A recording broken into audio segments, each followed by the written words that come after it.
tanpa Yesus kita ini binasa. Karena hidup yang sesungguhnya itu kan bukan di dunia ini saja. Kita saat ini di dunia ini hanya perantau. Kata Alkitab, ada satu tanah kekekalan yang Tuhan janjikan buat kita. Ya, yang itu ada di sana. Setelah kita mati nanti, itulah baru dimulai kehidupan yang sesungguhnya di dalam kekekalan. Kekal di sorga bersama Bapa jika hidup kita benar, tapi kekal dalam neraka kalau hidup kita tidak benar. Kita harus tetap percaya loh bahwa neraka itu ada, sorga itu ada. Segala pujian, hormat, kemuliaan hanya bagi Engkau Raja di atas segala raja. Terima kasih Tuhan, kesehatan, kekuatan, kesempatan untuk beribadah Tuhan masih berikan buat kami. Karena itu ajar kami untuk sungguh-sungguh mencari Tuhan. Karena kami merindukan pribadi-Mu, kehendak-Mu terjadi di dalam hidup kami Bapa. Urapi hamba-Mu yang tidak ada apa-apanya, urapi setiap kami. Di dalam nama Yesus kami buka hati bagi firman Tuhan. Sama-sama katakan amin. Tepuk tangan sorak-sorai buat Tuhan. Silakan duduk Bapak Ibu yang terkasih, Shalom. Bagaimana kabarnya hari ini? Luar biasa, karena kita punya Tuhan yang luar biasa. Mari kita buka bersama, langsung saja saya ingin kita baca Injil Yohanes pasal yang ke-6 ayat yang ke-25 mulai. Injil Yohanes pasal yang ke-6 ayat yang ke-25. Iya, firman Tuhan berkata begini saudara.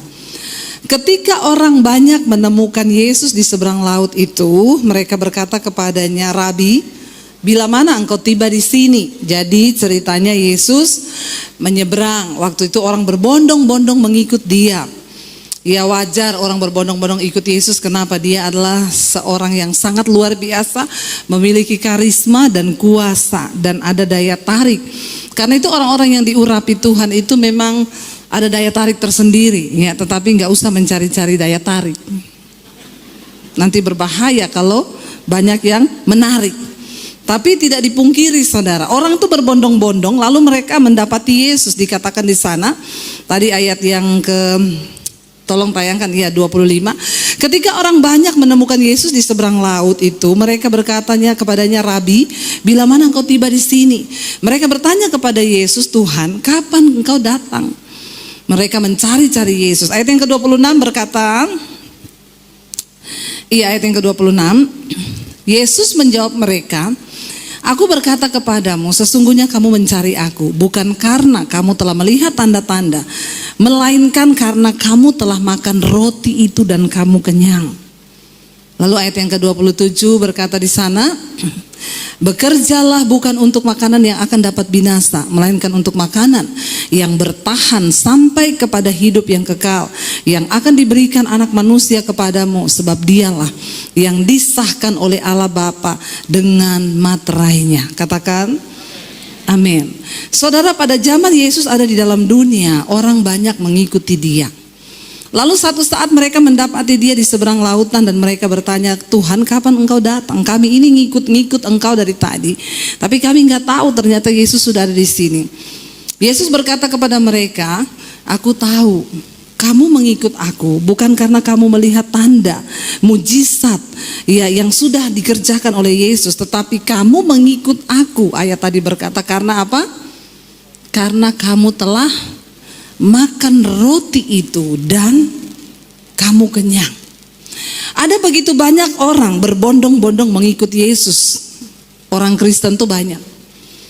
Tetapi motivasi dan niat mereka untuk mengikut Tuhan itu yang berbeda-beda. Yesus berkata kepada orang banyak itu, kamu ikut aku karena kamu sudah makan roti, lalu kamu kenyang. Jadi kamu ikut lagi sekarang berharap dapat apa lagi? Roti lalu kenyang lagi. Saudara, niat dan motivasi kita mengikut Tuhan itu penting. Dan Tuhan tahu pribadi lepas pribadi. Kalau saudara datang ke gereja cuma untuk mencari berkat, kenapa engkau ke gereja? Supaya usahaku diberkati, tokoku diberkati, anakku diberkati. Ya, maka ya itu nggak ada bedanya sama orang ke Gunung Kawi. Kenapa orang ke Gunung Kawi? Supaya tokonya diberkati, rumah tangganya diberkati, semuanya diberkati. Yesus berkata kepada mereka, ya, bekerjalah untuk buah yang tidak akan binasa, tetapi untuk buah yang sampai kepada kekekalan. Kalau kita mengikut Tuhan hanya demi uang, hanya demi harta, hanya demi sesuatu yang kita cari yang sementara di dunia ini, itu artinya kita mencari Tuhan, kita bekerja hanya untuk sesuatu yang binasa. Tuhan sanggup nggak kasih kita uang? Sanggup. Saudara nggak ikut Tuhan juga, saudara bisa kok dapat uang. Saudara ikut setan, bisa nggak setan beri kekayaan? Bisa. Orang ke Gunung Kawi bisa kaya? Ada yang sudah pengalaman? Kayaknya bisanya mantep ya. Berarti pengalaman ini. Ya, orang menyembah ke Nyi Roro Kidul juga yang ditawarkan apa? Keberhasilan, kekayaan, kesuksesan. Tetapi kenapa kita mengikuti Yesus, saudara? Satu-satu alasannya kita mengikuti Yesus adalah supaya sampai pada kekekalan. Kalau kita mencari hanya sesuatu yang sampai di dunia ini saja, itu binasa. Terlalu amat disayangkan kalau orang Kristen ke gereja mengikut Tuhan hanya demi perkara-perkara yang ada di dunia ini. Kenapa kita ikut Tuhan? Karena ada sebuah janji akan hidup yang kekal. Dan itu jauh lebih penting, jauh lebih berharga daripada harta kekayaan di dunia ini. Kenapa kita mengikuti Yesus? Karena ada jaminan keselamatan yang disediakan Tuhan bagi setiap orang yang percaya kepada Dia. Yesus bilang, bekerjalah bukan untuk buah yang akan binasa. Saya mau difoto dulu ya, biar bagus gitu loh. Karena fotonya nggak bagus terus buka mulut. Oke? Tolong tandai di IG saya. Ya. Karena kalau kita hanya bekerja supaya mengikut Tuhan, mengikut Dia, mengiring Yesus, cuma supaya hal-hal yang di dunia ini saja, terlalu rendah. Kenapa sampai hari ini saya ikut Tuhan, saudara? Karena saya sudah diselamatkan.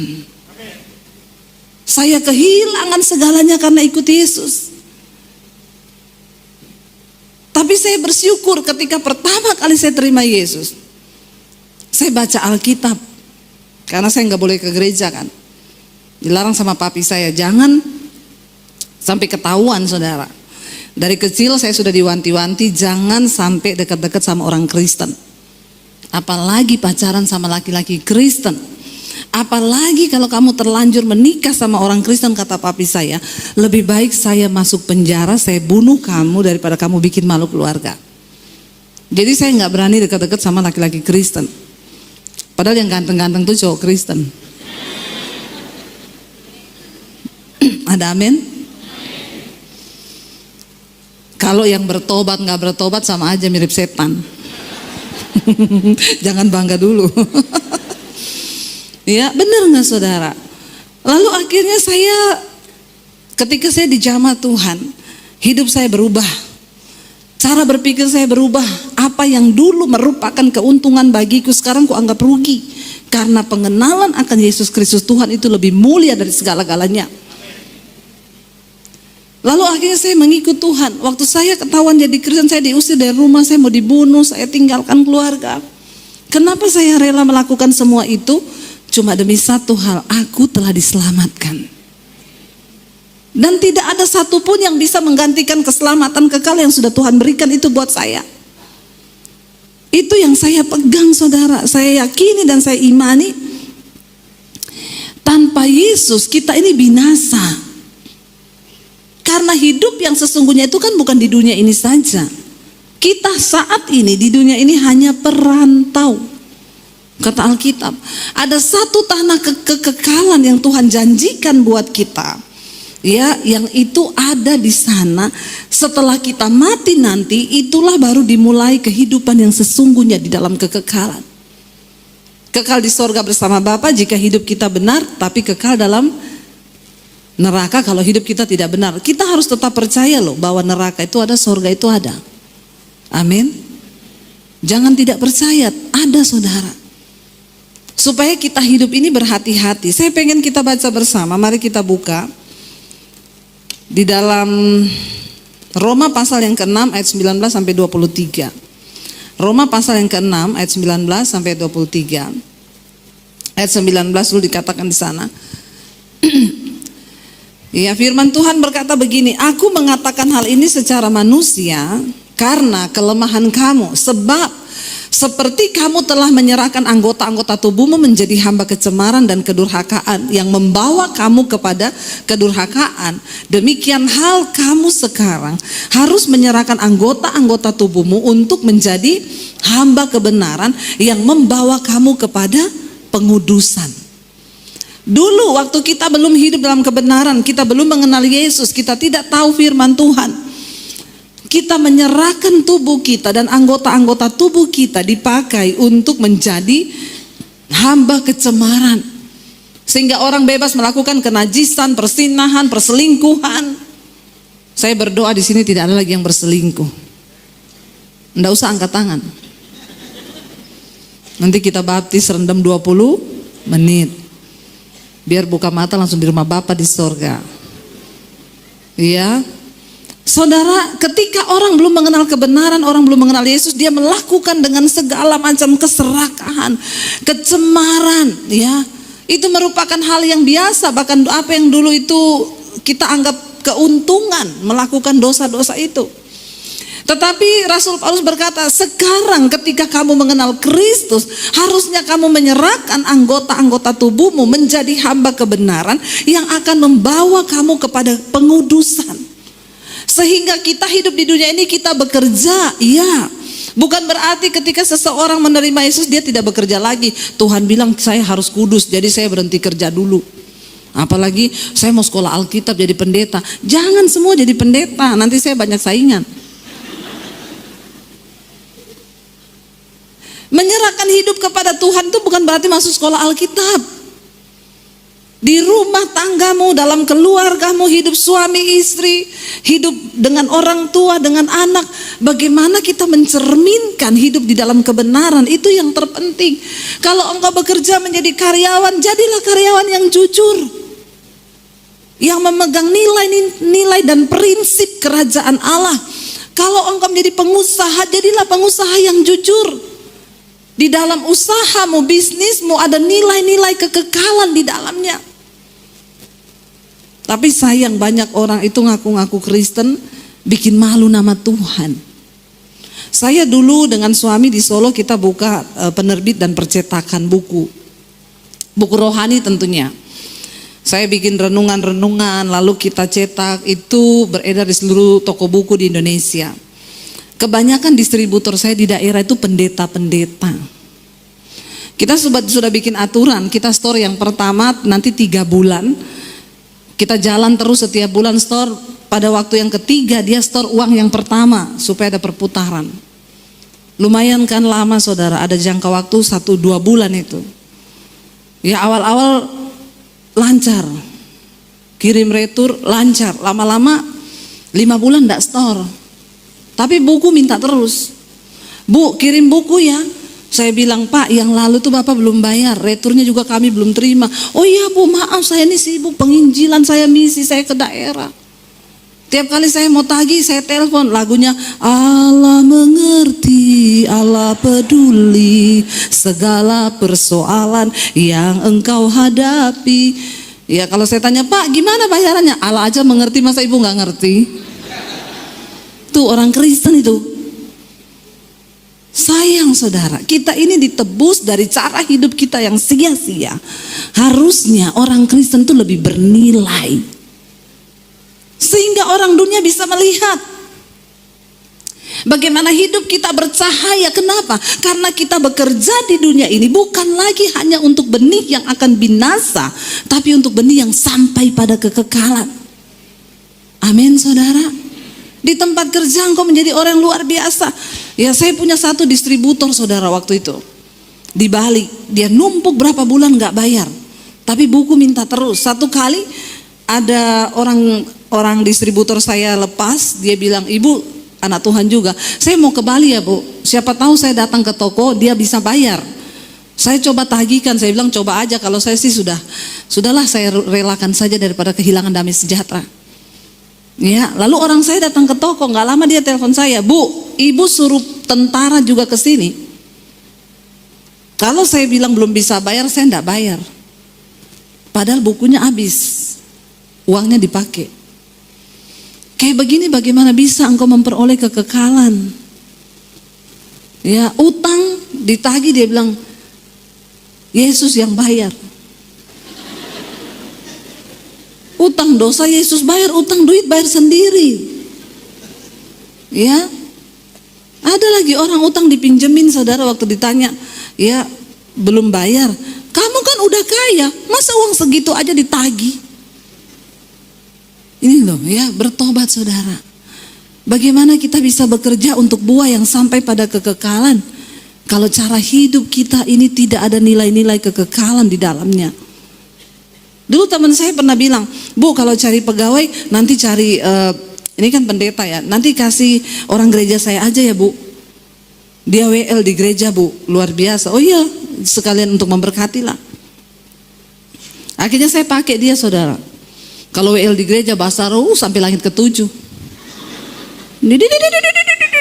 Itu malaikat aja keriting dengar bahasa rohnya. Bukan soal berapa hebat engkau di gereja, bukan. Karakter Kristus ada enggak di dalam hidupmu? Akhirnya saya pakai dia saudara. Kita store buku. Lalu Bu, toko buku itu telepon saya satu kali, Bu, besok bisa diantar buku lagi? Saya bilang, loh, saya udah masuk 3 bulan ke sana belum ada laporan loh. Kita juga belum terima uang, belum terima retur. Loh, saya sudah bayar Bu, itu kan pegawai ibu itu, dia datang setiap bulan itu ke sini, tapi dia datangnya memang nggak jam kerja. Dia bawa nota Bu, saya sudah bayar semua ke dia. Ini WL di gereja yang bahasa rohnya kenceng. Jadi nggak jaminan memang orang bahasa roh. Yang paling penting tuh buah roh. Ya. Sebaliknya saya punya satu karyawan muslim. Uang 50 rupiah dibalikin saudara. Lalu saya sama suami tuh ngobrol-ngobrol, kenapa ya kita menemukan seperti ini? Ya iya, karena orang muslim itu percaya mereka diselamatkan karena perbuatan baik. Orang Kristen enggak, kasih karunia. Biar dia utang enggak bayar, dia bilang aku selamat karena kasih karunia. Biar dia bersinah, dia berdosa, dia melakukan hal-hal bejat, dia bilang aku sudah selamat.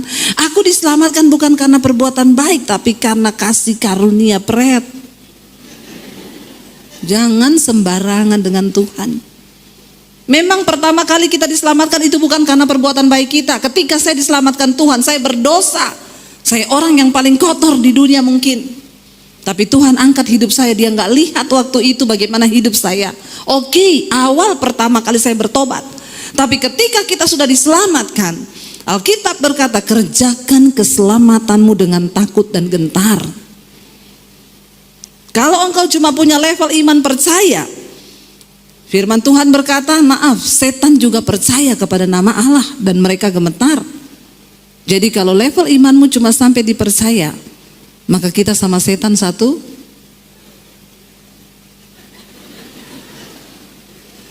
Kalau saudara cuma punya iman percaya yang setiap hari Minggu ke gereja, ini kok sinar kemuliaannya makin terang ya. Kalau saudara cuma punya iman percaya, berarti saudara kita ini cuma satu level sama setan. Karena Alkitab berkata, engkau percaya hanya ada satu Allah saja, itu baik. Tapi setan juga percaya akan hal itu. Lalu sekarang yang membedakan kita sama setan apa? Sama-sama percaya. Tapi setan tidak akan pernah mungkin melakukan firman. Setan tidak memiliki karakter Kristus. Kita melakukan firman dan kita memiliki karakter Kristus. Itu bedanya. Percayanya sama, tapi kita hidupnya diubahkan. Setan gak mungkin berubah. Penipu dia tetap penipu, dia bapa penipu.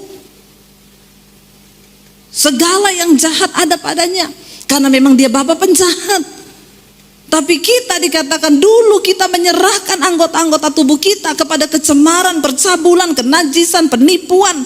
kedengkian, segala hal-hal yang jahat. Tapi waktu kita tahu kita telah ditebus, harganya lunas dibayar, harusnya kita juga menyerahkan anggota-anggota tubuh kita ini menjadi milik Kristus yang akan membawa kita kepada pengudusan. Ini yang dimaksud oleh Tuhan. Makanya Yesus berkata, carilah dahulu kerajaan Allah dan kebenarannya, maka semua itu akan ditambahkan. Nggak usah sibuk cari uang, cari harta, cari kekayaan. Jangan hanya mencari Yesus. Yesus bilang, kamu datang sama aku cuma karena kamu sudah makan roti dan kamu kenyang. Karena itu kamu balik lagi berharap makan lagi lalu kenyang lagi. Tapi bekerjalah untuk sesuatu buah yang sampai pada kekekalan, bukan kebinasaan. Lalu ayat yang berikutnya tadi berkata, masih di Roma pasal yang ke-6 ayat yang ke-19 ayat 20 sekarang. Sebab waktu kamu hamba dosa, kamu bebas dari kebenaran. Rasul Paulus berkata begini, dulu aku membunuh, aku mencuri, aku berzina, aku bersumpah palsu. Tapi aku melakukan semuanya itu tanpa pengetahuan, di luar iman. Waktu engkau masih hidup di dalam dosa, engkau bebas dari kebenaran karena memang engkau tidak tahu kebenaran. Tapi ketika engkau menerima Yesus, sang kebenaran itu, engkau tahu kebenaran. Dan ketika engkau tahu kebenaran, jangan pura-pura tidak tahu. Makanya saya bilang mengampuni orang yang belum bertobat terima Yesus itu lebih gampang, saudara, ya. Karena ada ayatnya, Tuhan ampunilah dia karena dia tidak tahu apa yang dia lakukan. Tapi doain orang Kristen yang sudah mengerti kebenaran, apalagi yang sudah pelayanan, itu agak repot. Karena kita harus mengganti sedikit ayat. Ampuni dia Tuhan karena dia pura-pura tidak tahu. Padahal dia tahu apa yang dia lakukan, tapi dia pura-pura tidak tahu. Saudara, jangan pura-pura tidak tahu. Engkau ditebus dan harganya lunas dibayar. Karena itu muliakan Tuhan dengan hidup kita. Biar hidup kita menjadi berkat di mana, di dalam rumah tangga, keluarga. Engkau sebagai suami, jadilah suami yang takut akan Tuhan, supaya istri dan anak-anakmu berbahagia. Sebagai istri, jadilah istri yang menjadi penolong bagi suami, ya, menjadi ibu yang baik di tengah rumah tangga. Mari kita berdoa dari hidup kita sendiri dulu menjadi berkat. Jangan bermain-main dengan dosa. Dosa persinahan, perselingkuhan itu menempati urutan tertinggi sekarang. Enggak di kalangan orang yang tidak bertobat, yang tidak mengenal Yesus, di kalangan orang gereja pun, ya, ini terjadi, saudara. Kenapa? Engkau sudah tahu itu dosa, jangan main-main dengan dosa. Ya, kalau ketemu mantan, enggak usah tuker-tukeran nomor HP. Amin, bapak-bapak. Saya pernah ketemu oma-oma di satu persekutuan. Bu Debi, saya ini umur 60 lebih. Saya mau konseling sama ibu. Ya udah, yuk sekarang aja mumpung saya ada waktu. Enggak, saya minta nomor telepon ibu aja. Kenapa? Ini kan kita mumpung ketemu, saya ada waktu. Enggak, saya enggak sampai hati. Ada orang konseling enggak sampai hati, saudara. Jadi saya bilang, ya sudah, ini nomor HP saya. Di jalan dia telepon, Bu, saya oma yang tadi. Iya, mau konseling apa oma? Saya tuh jatuh, Bu. Saya bilang, makanya kalau jalan hati-hati. Apalagi ke kamar mandi, banyak tempat yang licin. Kan pikir saya oma-oma pasti jatuhnya kepleset toh. Nggak ada pikiran yang macam-macam, saya orang udah oma. Bukan itu, Bu, jatuhnya. Lah apa jatuhnya, oma? Saya selingkuh. Astagfirullah. Jadi hati-hati bapak-bapak, ibu-ibu, ternyata itu bukan hanya menimpa anak-anak muda saja. Jadi ini kenakalan bukan pada anak remaja, tapi kenakalan pada lansia. Jadi saya tanya, bagaimana ceritanya oma bisa selingkuh? Jadi begini, Bu, ceritanya saya itu kerjaannya jaga cucu di rumah anak. Terus satu kali cucu saya tanya, oma bisa Facebookan enggak?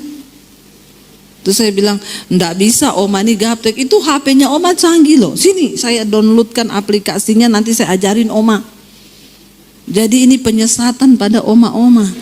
Ini cucu yang membawa penyesatan. Karena itu Bang Napi berpesan, waspadalah, waspadalah.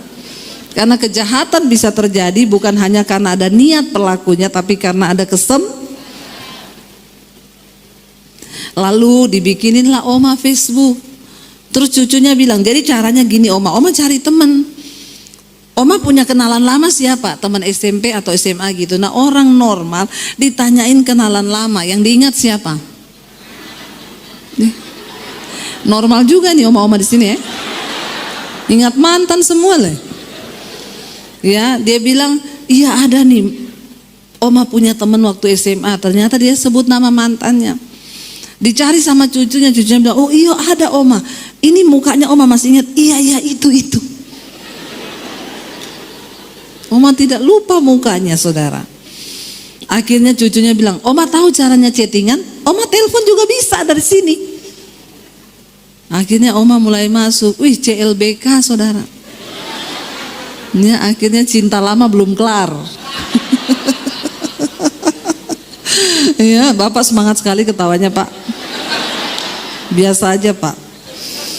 Jangan-jangan pengalaman pribadi. Tolong dicek HP-nya Bu. Ya, akhirnya cucunya ajarin gini loh Oma caranya. Mulailah mereka berhubungan. Katanya omanya, makanya saya Bu pulang malam-malam ke rumah karena memang saya chattingan. Saya bilang sudah Oma kan baru di Facebook, Oma hapus saja. Oma kalau tidak kuat iman tidak usah Facebookan. Tapi Bu, bukan cuma di Facebook, kami sudah sering ketemu dan melakukan. Ada oma-oma yang keselak ketawa. Oma jangan keselak Oma. Hati-hati sesek nanti. Terus saya tanya, emang Oma itu tinggal di mana mantan Oma? Di Kalimantan, Oma di Jakarta. Terus kalau ketemu, ya dia datang ke Jakarta. Terus ini loh Bu, karena kan kita janjiannya itu di hotel Bu. Jadi, iya di hotel tuh hanya ada bantal dan kasur Oma. Iya, jadi kita ketemu terjadilah hal-hal yang diinginkan kan? Tidak bisa bilang tidak diinginkan, diinginkan. Ini ibadah berikutnya jam berapa ya? Saya sudah habis waktu? Belum. Itu ya sudah nunggu di luar sana. Saya terintimidasi dengan jemaat yang menunggu di luar.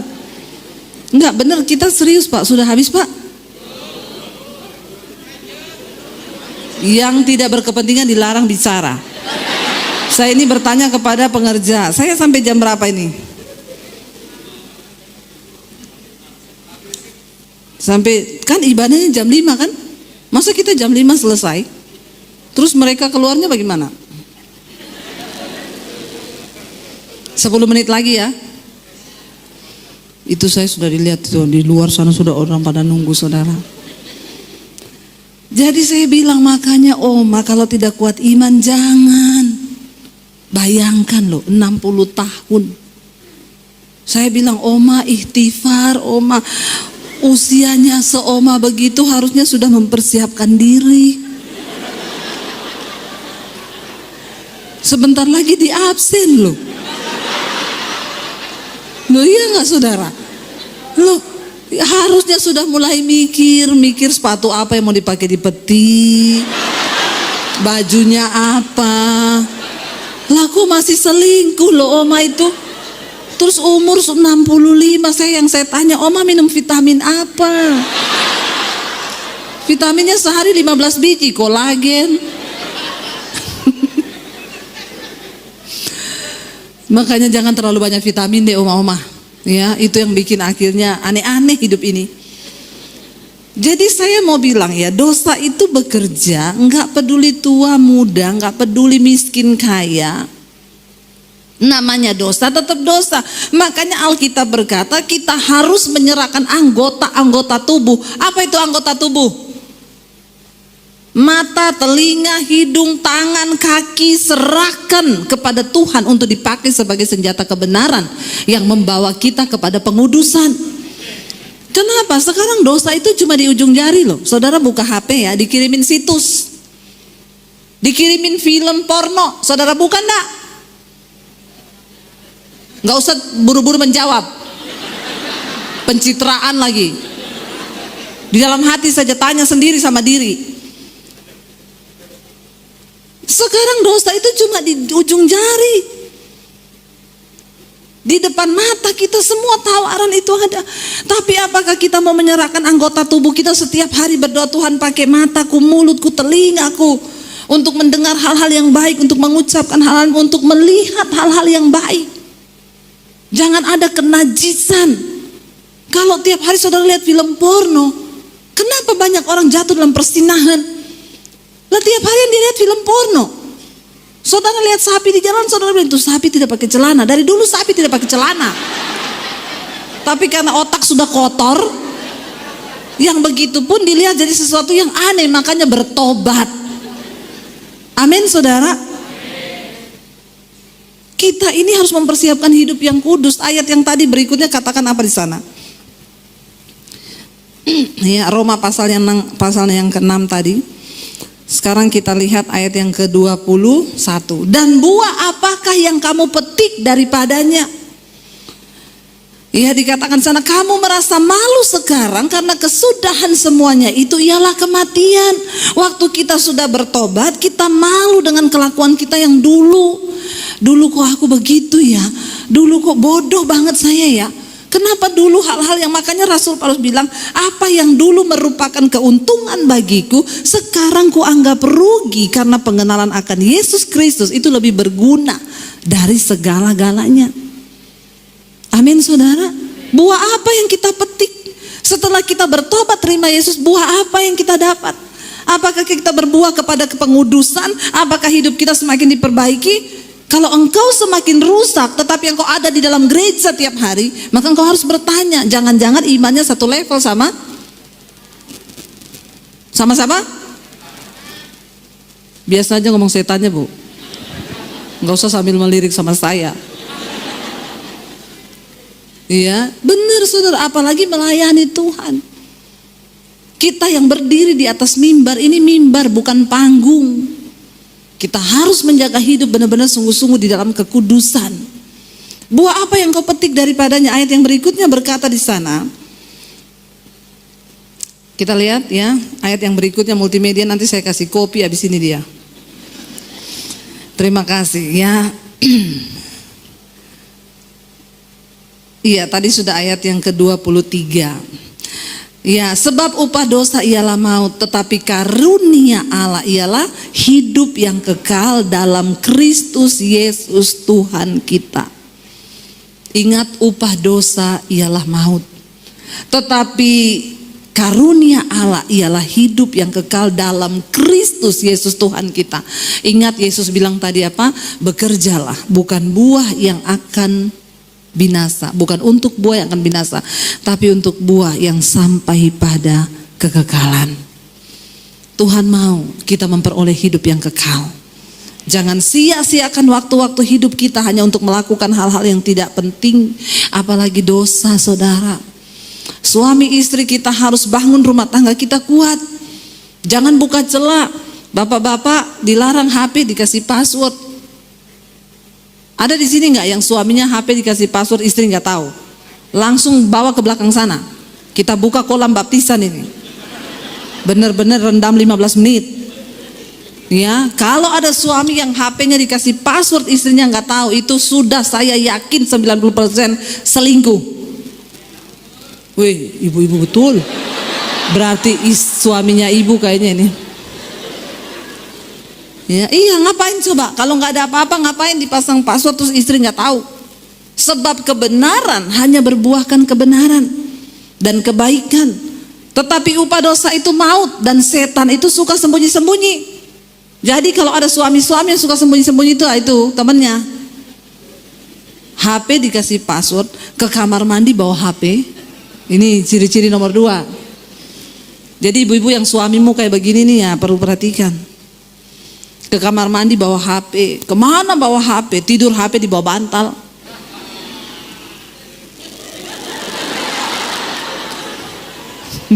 Ampuni mereka Tuhan, karena mereka pura-pura tidak tahu apa yang mereka lakukan. Bertobat loh, bertobat. Jangan sampai kita ini menjadi senjata-senjata kelaliman, senjata dosa. Terbuka suami istri, karena keterbukaan itu awal dari ketahuan. Setelah ketahuan baru dipulihkan. Bagaimana bisa dipulihkan kalau tidak ketahuan dulu? Kita mau hidup di dalam keterbukaan, jangan beri kesempatan bagi iblis, karena hari-hari ini adalah jahat. Tapi kita bekerja, Tuhan bilang, bekerjalah untuk buah yang sampai pada kekekalan. Kalau kita sudah hidup dalam kekudusan, maka kita bisa berkata, aku mati kapanpun, aku siap Tuhan. Karena bagiku hidup adalah Kristus, mati adalah keuntungan. Berapa banyak yang sudah siap mati? Amin, amin, amin, ditanya turun semua. Saya tanya yang sudah siap, bukan yang sudah mau. Yang sudah siap mati angkat tangan. Saudara siap atau tidak siap? Kalau nanti malam engkau dijemput, pulang engkau. Jadi daripada tidak siap lebih baik mati, itu kan gak ada yang tahu. Saya selalu berkata, kalau belum waktunya mati tidak akan. Tapi kalau sudah waktunya, mau saudara sembunyi dimanapun, tetap akan. Orang duduk di sofa aja mati loh. Teman saya suaminya duduk di sofa mati. Satu lagi luar biasa, suaminya meninggal kenapa? Plafon bocor. Dia bilang, Pak panggil tukang, enggak usah, aku aja yang perbaiki, gampang kok. Dia naik, lagi naik, ada lebah terbang. Lebah yang hitam besar hinggap di dada kirinya. Lalu dia ditikam di dada kiri itu sama lebah itu. Tiba-tiba dia rasa pusing, mual, jatuh pingsan, dibawa ke rumah sakit, meninggal. Dokter bilang, Bu, ini sebenarnya lebah biasa Bu. Kalau dia tikamnya di bibir cuma bengkak, tapi dia tikamnya pas di pembuluh darah di jantung. Jadi racunnya masuk ke jantung, jantungnya berhenti. Ibunya ngomong, kalau saya tahu saya suruh tukang, supaya tukang yang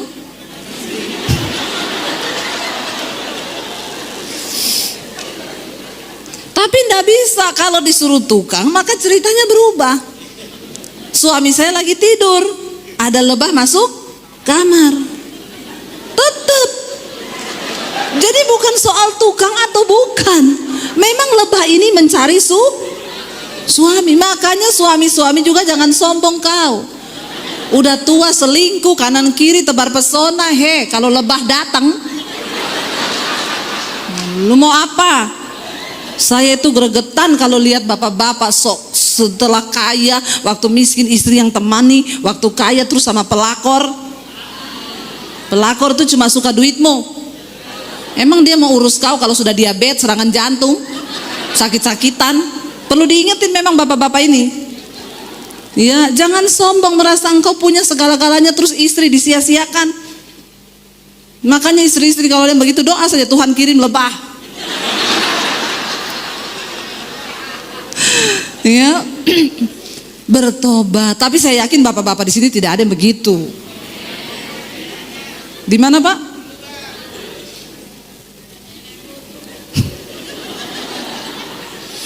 Ya, tidak usah angkat tangan, tidak usah main tunjuk kanan kiri, di dalam hati saja. Karena Tuhan yang tahu hidupmu. Istrimu tidak tahu tapi Tuhan tahu. Dan lebah juga tahu. Camkan itu baik-baik. Jadi tidak usah tunggu kena corona mati, tidak. Daripada engkau tidak siap, lebih baik siap. Bagaimana menyiapkan diri? Tinggalkan dosa, kejar kekudusan. Buang semua yang tidak berkenan, cari Tuhan. Mari kita bangkit berdiri bersama. Sampai akhir ku menutup mata Tuhan, aku mau setia kepadamu. Hamba berdoa Tuhan bagi setiap anak-anak-Mu. Engkau melihat setiap hati yang terbuka hari ini, yang mau menyerahkan anggota-anggota tubuhnya untuk dipakai menjadi senjata kebenaran. berikan kekuatan kami berjuang sampai pada akhirnya Tuhan. Pegang tangan kami untuk kami boleh sungguh-sungguh hidup dalam kekudusan-Mu Bapa, sampai akhirnya Engkau panggil kami pulang, kami menerima mahkota kehidupan yang Tuhan janjikan. Terima kasih Bapa, kami mau berjuang bersama Tuhan sampai pada akhirnya kami mengakhiri pertandingan kami dengan baik. Di dalam nama Tuhan Yesus yang percaya diberkati Tuhan, katakan bersama.